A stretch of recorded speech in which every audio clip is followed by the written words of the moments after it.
Good morning. Howdy. Good morning. How is everyone this morning? Oops, hello. Fine. Can you hear me now? Yeah, I got it. Heard that before. Well, how does it feel when someone compliments you on something you've done? How does that feel? Feels pretty good, doesn't it? Thanks, Mom, for this beautiful meal. Or Dad. Or the wait person who brought it to you. Thank you so much. How often do we say those things to people? A lot.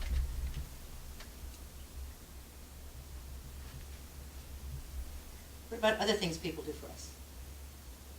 One of the jobs I had when I was working with the oil company was that of managing their company-operated self-service stations. And that meant that I helped find the location. And when we found the location, and that was a whole thing in itself, then what kind of station would we build? They were all self-service, but they might at some time in the future become a full serve. So I had to have enough property around it to enlarge if necessary. So what kind would we build here? If looking to the future, we would do it another way. And then I would need to hire personnel to man the station. And that was the fun part. We had a test that we gave all of the people who were applying for jobs that we did the initial interview, and then the ones we were serious about, we would give this test. And the test would tell us a lot about the person. They were psychological tests as well as tests, math tests and things like that would tell us if they had the skills to take over a station or to work in one. And another part of the psychological test was to see if they were honest. Basically, that's what it was, to see if they were honest. And, the test did whittle down some, but usually people were pretty honest that we were pretty good at selecting the right people. And I had a station in South Bay, San Diego, and I had some wonderful people who were working there. But I had another station that was being built in a more upscale neighborhood. And so I needed to have the right mix of people. And usually what you do is you hire from the neighborhood so that, number one, they can come in a minute's notice if someone doesn't show up. And number two, they can walk if they want to, or, they're close. What happened with this one particular station, the upscale station, was the people who live in that neighborhood didn't want to work in that station. So I had to find the right people. And so I looked around at different places. Now, sometimes when I hired someone, what I would do is I would go through drive-in restaurants. I'd go in and I'd sit down and I'd watch the cashiers, and I'd hire away the ones that I thought could work. So that was one way to do it. But now for this station, I wanted someone who I knew was really good. And I had a woman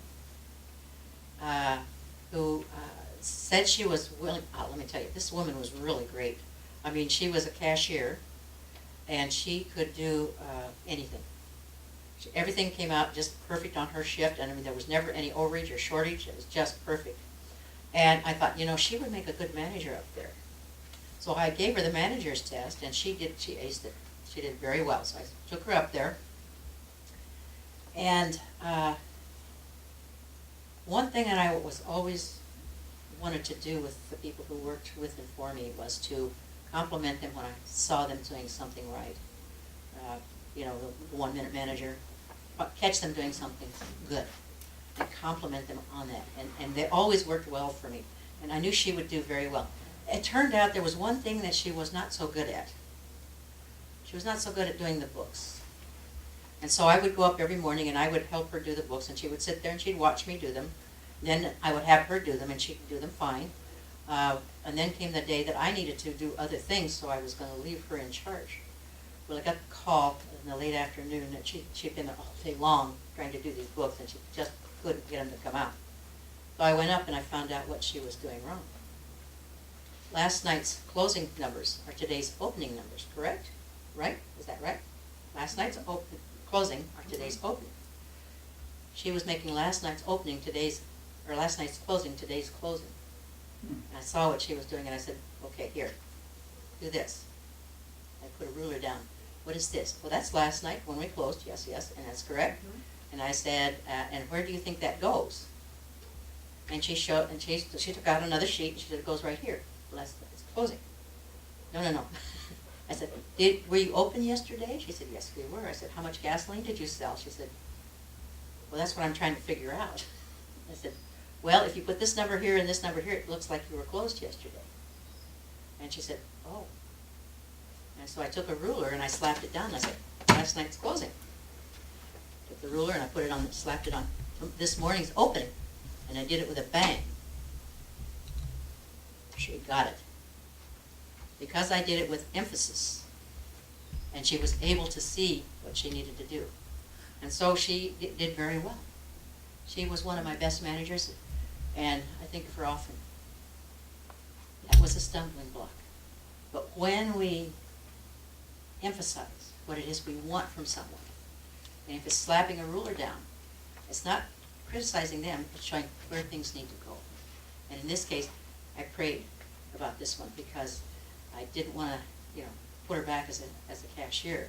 She was manager. She just couldn't get this one thing, but she did get it. And so I said, thank you, God. Thank you, God. But let me tell you, it took a lot of meditation and prayer to get the right words for her. Another person that won't work for. Another person doesn't need that kind of bang. Mhm. But she did, and that's what I was led to do. This is what happens when we make that connection. When we connect with that inner one, that still small voice that is within us, we begin to listen. We begin to get guidance on how to not only deal with other people, but how to deal with ourselves, how to make things work for us. Suppose the world is a global village, and we can shrink it down to 100 people. What would that look like? What would that look like? 57 people would be Asian, 21 would be European, 14 would be from the Western Hemisphere, both North and South, 8 would be African, 52 out of 100 would be women. That means 48 would be males. 70 people out of 100 would be non-whites. That means 30 would be white. 70 out of the 100 would be non-Christians. That means 30 would be Christians. 89 of those 100 people would be heterosexuals. That means 11 would be homosexuals. And that might, and there's some other degrees in there now that we know about, and so some of those 89 might fall in that category. So think about that. 80 people would be living in substandard housing out of 100. 70 of those 100 people would be unable to read. 50 of those 100 people would be suffering from malnutrition. One of those people would be near death. And one would be near birth. One of 100 people in our global world would have a college education. And just one out of 100 people would have a computer. So what does that tell us? When we consider the world from such a compressed thought, the need to appreciate, to accept, to educate, the need for understanding and for compassion, that becomes pretty clear, wouldn't you say? That's a good thing. Think about that. When you think about that inner one, that inner voice, and you realize the connection with that, that is who we are. When we take the time to listen and to act from that.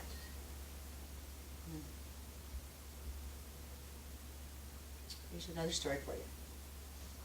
It was close to midnight, sometime in the mid-60s. in the South. An older African-American woman was stuck along the side of the rainy night road. A car had broken down. And it was a rainstorm. And she desperately needed to get home. And she was soaking wet. So she flagged down a car. And a white man stopped and asked if he could help. And if you remember, in the 60s, that was pretty rare. That was pretty rare. But he picked her up. He took her to the next town. Got her a taxi. She seemed in a bit of a hurry, but she took down his name and address. And several days later, the man heard a knock at his door. He opened it up, and there was a delivery. Big, huge TV set. And with it was a note. And the note said, "Thank you so much for assisting me on the highway the other night. The rain drenched not only my clothes, but also my spirits. And then you came along. Because of you, I was able to make it to my dying husband's bedside just before he passed away. God bless you for helping me so unselfishly serving others. Sincerely yours, Mrs. Nat King Cole." Wow. What a story. What a story. And the moral to this story is the actions of one person who stepped outside his cultural norms can impact the life of another at a very important time. At a very important time. So then we come to the story. There's a little boy went into a restaurant. And this was some time ago too, you'll notice by the amount of money. And he sat down at a booth, and the waitress, who had been a little bit harried, came along and asked him what he'd like. He said, "Well, how much does a chocolate sundae cost?" And she said, 35 cents. You know, it's a long time ago.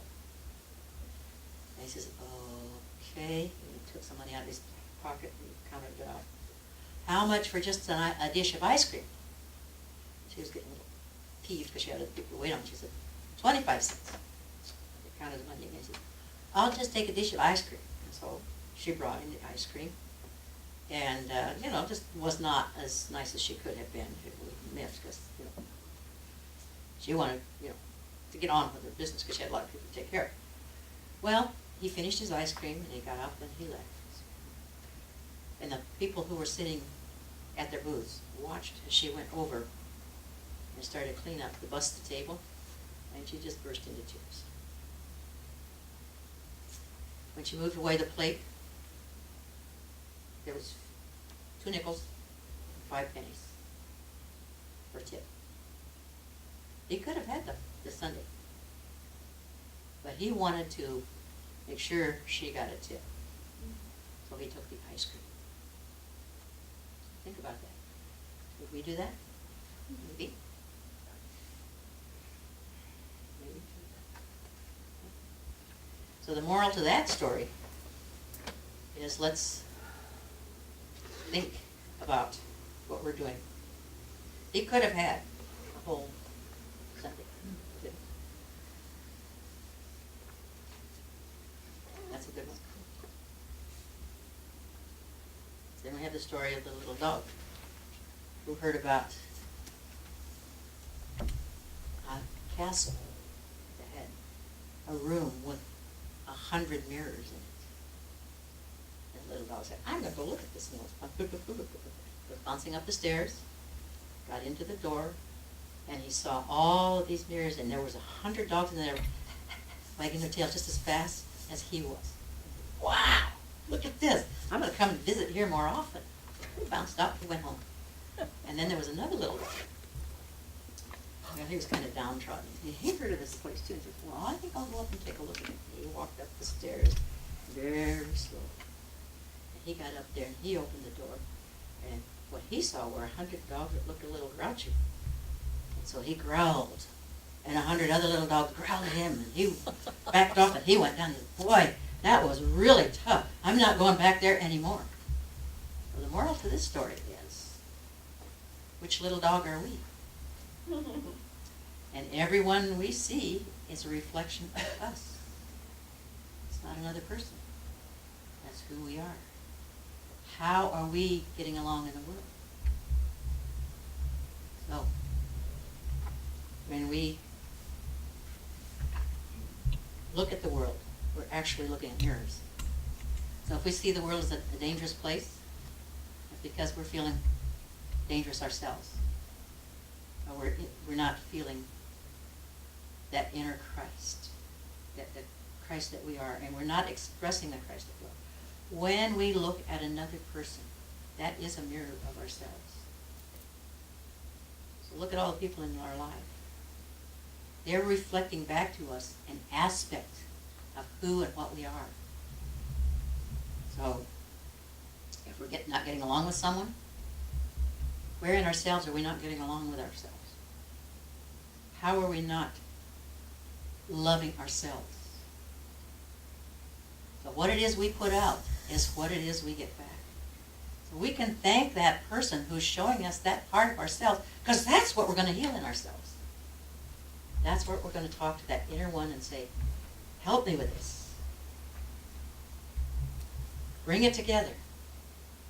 Because each and every person we meet is one of those 100 mirrors, reflecting back to us something within ourselves.